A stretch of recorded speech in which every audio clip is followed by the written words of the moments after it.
ফের নির্বাচন কমিশনকে তোপ মুখ্যমন্ত্রীর। এসআইআর হয়রানি নিয়ে ফের সরব মমতা। নির্বাচন কমিশনের ভোটার দিবস পালনকে কটাক্ষ। কমিশনের ভোটার দিবস পালন করুন, প্রহসন বলে তোপ মমতার। মানুষের ভোটাধিকার লুণ্ঠন করতে ব্যস্ত বলে তোপ মমতার।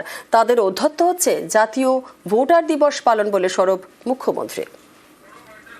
লজিক্যাল ডিসক্রিপেন্সি নিয়েও কমিশনকে তোপ মমতার। লজিক্যাল ডিসক্রিপেন্সির নামে অজুহাত তৈরির অভিযোগ। এখনো পর্যন্ত 130 জনের মৃত্যুর অভিযোগ মুখ্যমন্ত্রীর। এসআইআর এর নামে এনআরসি প্রক্রিয়া বলে তোপ মমতার। বিজেপির কথায় কমিশন কাজ করছে বলে অভিযোগ মমতার। ভোটার দিবস পালনের অধিকার কমিশনে নেই বলেই তো মুখ্যমন্ত্রী।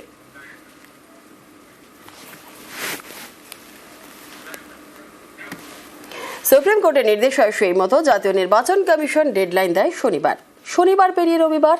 এদিনও রাজ্যের বেশিরভাগ জায়গাতেই লজিক্যাল ডিসক্রিপেন্সির লিস্ট টাঙানো হয়নি। হাতে গোনা কয়েকটি জায়গায় তালিকা টাঙিয়েছে কমিশন। এরকম দেরি কেন, এই নিয়ে তরজা তুঙ্গে।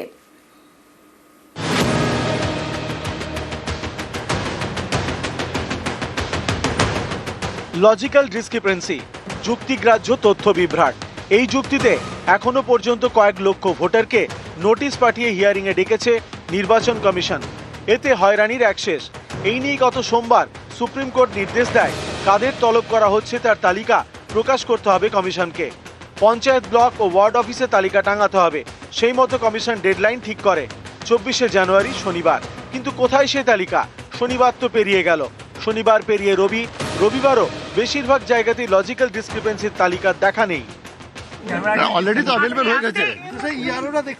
না ইয়ারও দেখতে পাচ্ছে না, বিএলও আপলোড করছে, টাঙাতে আরাম করে দিয়েছে। ছুটি আছে, সানডে আছে, সব পেয়ে যাবেন, সব দেখতে পারবেন। ডাউনলোডিং আরাম হয়ে গেছে। আপ 80,681 বুথ আছে, সব হয়ে যাবে। রবিবার হাতে গোনা কয়েকটি জায়গায় তালিকা টাঙানো হয়।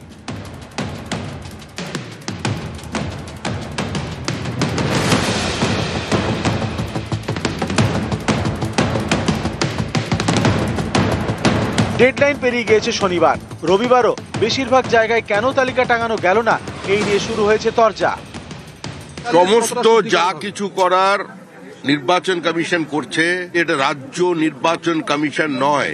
একজন অসুররূপী মানুষকে বসিয়ে মানুষের অধিকারকে লুট করবে, মহিলাদের কাছ থেকে তাদের সত্তা, ভোট দেওয়ার তাদের অধিকারটা বা জেতার অধিকারটা কেড়ে নেবে, এটা ওই নির্বাচন কমিশন নয়।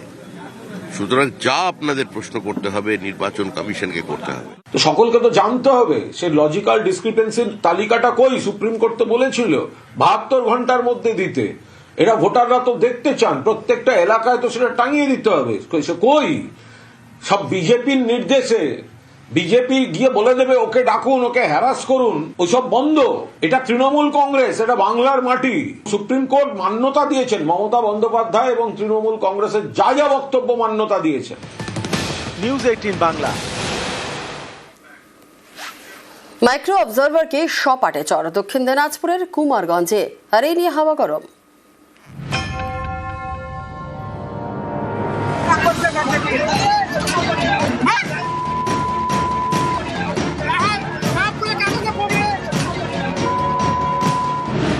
দক্ষিণ দিনাজপুরের কুমারগঞ্জের বিডিও অফিস চত্বরে তখন এসআইআর এর শুনানি চলছিল।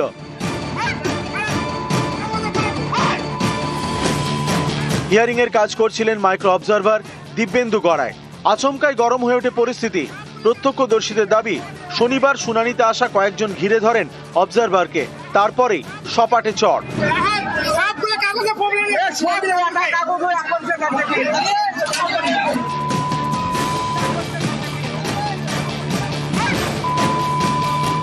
দক্ষিণ দিনাজপুরের পুলিশ সুপারকে মেল করে অভিযোগ জানিয়েছেন আক্রান্ত মাইক্রো অবজারভার। আমরা রিপোর্ট চেয়েছি। উনি বালুরঘাটে থাকতেন, এলআইসি অফিসার ছিলেন। উনি এফআইআর করেননি। এন্ড ওখানে যা আছে এখন সিস্টেম একদম ঠিক আছে, ওখানে আর ল অ্যান্ড প্রবলেম নেই, ওখানে হিয়ারিং চলছে। বাকি ডিএম যা দেখছেন ফুল রিপোর্ট আমাকে দেবেন। এটাই পশ্চিমবঙ্গের চিত্র।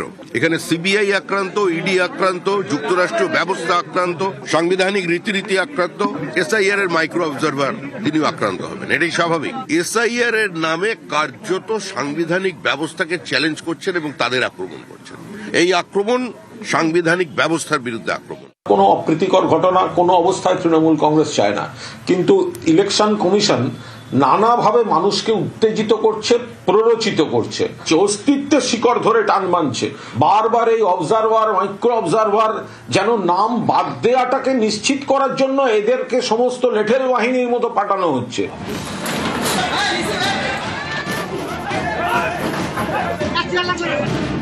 এর আগে 14 জানুয়ারি মুর্শিদাবাদের ফরাক্কা বিডিও অফিসে তুলকালাম হয়। এসআইয়ের শুনানিতে হয়রানির অভিযোগে চলে তাণ্ডব ভাঙচুর।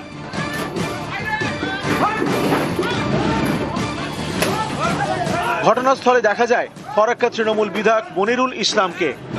বিজেপির অভিযোগ, তৃণমূল বিধায়কের নেতৃত্বেই বিডিও অফিসে হামলা চলে। এই নিয়ে ফরাক্কা থানায় অভিযোগ জানিয়েছে তারা। এই ঘটনায় বেশ কয়েকজনকে গ্রেপ্তারও করা হয়েছে, কিন্তু তৃণমূল বিধায়ক মনিরুল ইসলামের বিরুদ্ধে কেন কোনো ব্যবস্থা নিচ্ছে না পুলিশ?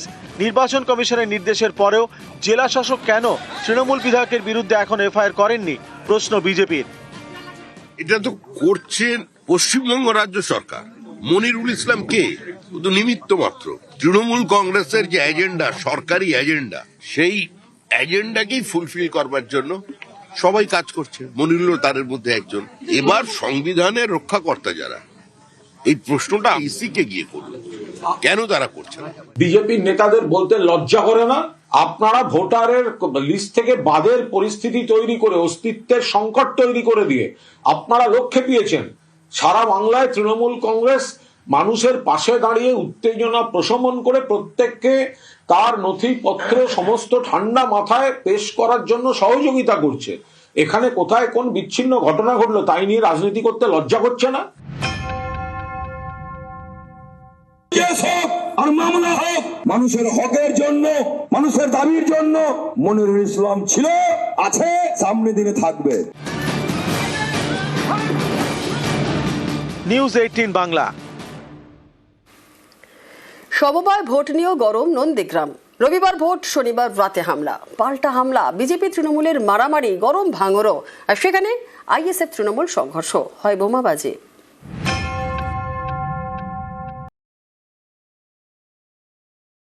রবিবার এখানে রানীচক সমবায় কৃষি উন্নয়ন সমিতির ভোট।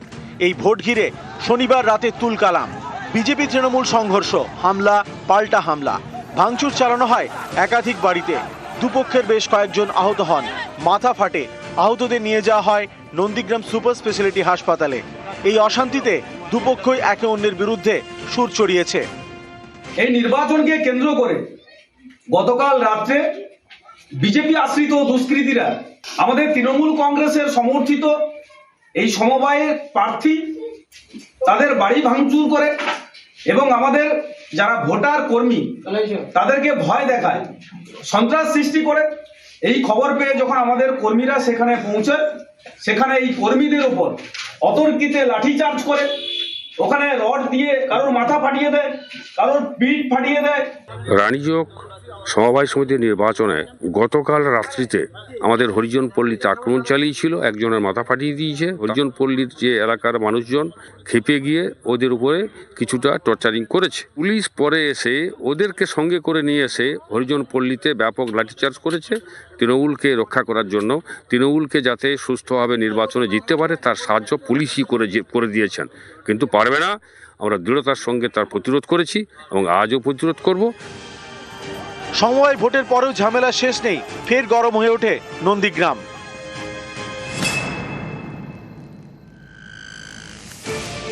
দক্ষিণ 24 পরগনার ভাঙড়। রবিবার সকাল এখানে আবারও আইএসএফ তৃণমূল সংঘর্ষ, হয় বোমাবাজি। 21 জানুয়ারি কলকাতায় সভা করে আইএসএফ। অভিযোগ, সেই সভায় যাওয়া নিয়ে অশান্তির সূত্রপাত। এদিন সকালে উত্তর কাশীপুর থানার গাটাডাঙ্গায় উত্তেজনা ছড়ায়। তৃণমূল আইএসএফ এর মধ্যে বেঁধে যায় সংঘর্ষ, আহত হন দু দলেরই বেশ কয়েকজন। 21 জানুয়ারি মিটিং নিয়ে আমাদের একটা ব্যাপক লোক যায়, কানাডাঙ্গা ঘুরতে, 4-4টে গাড়ি যায়। ওনারা কদিন ধরে বাড়িতে বাড়িতে গিয়ে হুমকি দিচ্ছে। আমাদের ছেলেরা বলে সেখানে প্রতিবাদ করতে যায়, হুমকি কেন দিচ্ছি? ওরা এসে লাঠি ছোটা বোম বন্দুক গুলি নিয়ে এসে আমাদের ছেলের উপর হামলা করে। এমনকি একজন পঞ্চায়েত সমিতি ইলেক্টেড ক্যান্ডিডেট, এর আগেও হামলা হয়েছে, তারা পুলিশ কোনো স্টেপ নেয়নি। এখনো পর্যন্ত পুলিশ থেকে এখানে মার খাওয়ানো হচ্ছে, আমার বাপ থেকে শুরু করে, ভাই থেকে শুরু করে, মাদার থেকে শুরু করে। ওরা আমাকে পায়নি, এই হিসাবে এসে বাড়ি এসে হামলা করে মারছে। প্রত্যেকটা সভাতের গুন্ডা। আমাদের 4 থেকে 5 জন আহত হয়েছে, আরো কয়েকজন আহত হয়েছে। কেন মারা হলো? পুলিশ যদি কোনো স্টেপ না নেয়, এর থেকে বৃহত্তম কি হবে এটা সময় বলে দেবে। ভোটটাই ভিত্তিহীন। এটা ওয়েদুল কি জিনিস সারা সমগ্র ভাঙড়ের মানুষ জানে। ওইদুলের কাজ হচ্ছে মিথ্যাচার করা, এই শান্ত ভাঙড়কে অশান্ত করার চেষ্টা করা। ওনার বাড়িতে বোমপিং করে আমাদের দলের কিছু ব্যক্তিদের উপর চাপিয়ে দেওয়ার চেষ্টা করছে। পুলিশ তদন্ত করছে, সঠিক তদন্ত করে তার পদক্ষেপ কলকাতা পুলিশ নিশ্চয়ই নেবেন। কিন্তু আমি ওইদুলকে বলবো যে এখনো সময় আছে ভাই, সতর্ক হয়ে যাও। কিন্তু এইসব কাজকলাপ মানুষ, ভাঙড়ের মানুষ মেনে দেবে না। নন্দীগ্রাম থেকে সুজিত ভৌমিক এবং ভাঙড় থেকে কল্যাণ মণ্ডল, নিউজ 18 বাংলা। নিউজ। হাসপাতাল চত্বরে আবর্জনার স্তূপ, হাসপাতালে জঞ্জাল জমছে হাসপাতালেই, আর হাসপাতাল কর্তৃপক্ষ এবং স্থানীয় পঞ্চায়েত দায় ঠেলাঠেলিতে ব্যস্ত।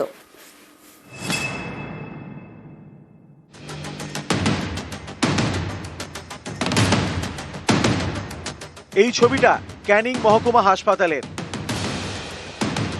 রোগী দেখতে এসে তো নোংরা দেখতে পাচ্ছি। আচ্ছা, এই নোংরাতে কি অসুবিধা হচ্ছে?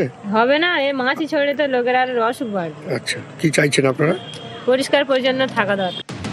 দক্ষিণ 24 পরগনার ক্যানিং মহকুমা হাসপাতাল প্রতিদিন হাজার হাজার রোগীর বড় ভরসা। সেই হাসপাতালের চত্বরেই ছড়িয়ে ছিটিয়ে আবর্জনা। শিশু বিভাগের পাশে জঞ্জালের পাহাড়। প্রসূতি বিভাগে যাওয়ার পথেও আবর্জনা স্তূপ। একই ছবি হাসপাতালের রান্নাঘরের পাশে।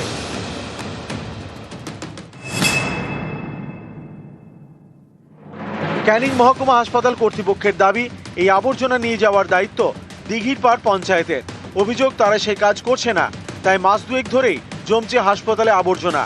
28শে নভেম্বর একবার পরিষ্কার হয়েছিল, প্রায় 2 মাস হতে যায়। জেনারেল ওয়েস্টের পাহাড় জমে গেছে। পেডিয়াট্রিক আউটডোর চলে, গর্ভবতী মায়েদের আউটডোর চলে, এখানে বাচ্চাদের ইঞ্জেকশন দেওয়া হয়। সেই জায়গাতেই আমার এই নোংরা মানে যে ওয়েস্টটা তৈরি হচ্ছে 2 মাস ধরে। পঞ্চায়েত থেকে শুরু করে এসডিও, ডিএম সাহেবকেও আমরা ফরওয়ার্ডিং লেটার করেছি। আমি বিডিও সাহেবকে অনুরোধ করেছি যে আপনি দিঘিরপাড় পঞ্চায়েতকে দিয়ে অন্তত হসপিটালটাকে জেনারেল ওয়েস্ট ম্যানেজমেন্টের যে প্রসেস আছে করে দিন। আমাদের সুপার সাহেবকে আমরা জানিয়েছি। আপাতত আমাদের দিঘিরপাড় পঞ্চায়েত থেকেই আমাদের নোংরাটা পরিষ্কার হয়। সব বাচ্চাদের যেসব সেই সবগুলো পুকুরে, শেয়ালে টেনে চারিদিকে ভর্তি করা হয়েছে এবং সেই ছবিও আমরা সুপার সাহেবকে দেখিয়েছি এবং ওনাকে বলা হয়েছিল যে রোগী কল্যাণ কমিটির একটা মিটিং আপনি ডাকুন, যেটা মানে বর্জ্য পদার্থটাকে যাতে এক জায়গায় করে নষ্ট করে এটাকে ডিস্ট্রয় করা যায়। কিন্তু দীর্ঘদিন বলা সত্ত্বেও উনি সেটা করেননি।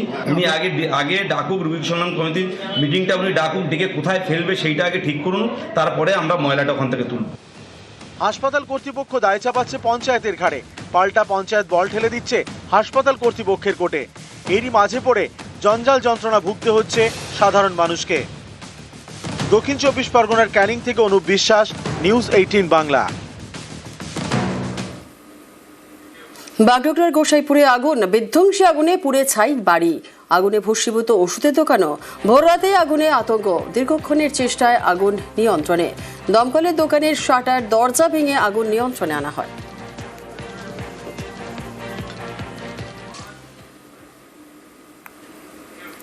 রক্তপাত ছাড়াই নাকের অপারেশন কলকাতায় অত্যাধুনিক যন্ত্রের সাহায্যে।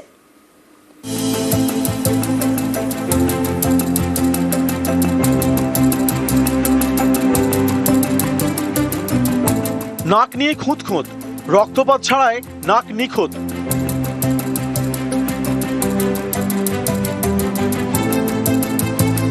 কারো নাকে সমস্যা, হাড় বাঁকা। কেউ চান লুক বদলাতে, এর জন্য রয়েছে রাইনোপ্লাস্টি, অর্থাৎ অপারেশনের মাধ্যমে নাকের পুনর্গঠন। গ্ল্যামার ওয়ার্ল্ডের অনেকেই এই অপারেশন করিয়েছেন, যেমন শ্রীদেবী।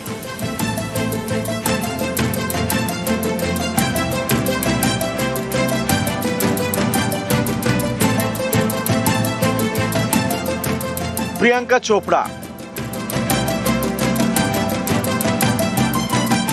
শিল্পা শেঠি, শ্রুতি হাসান।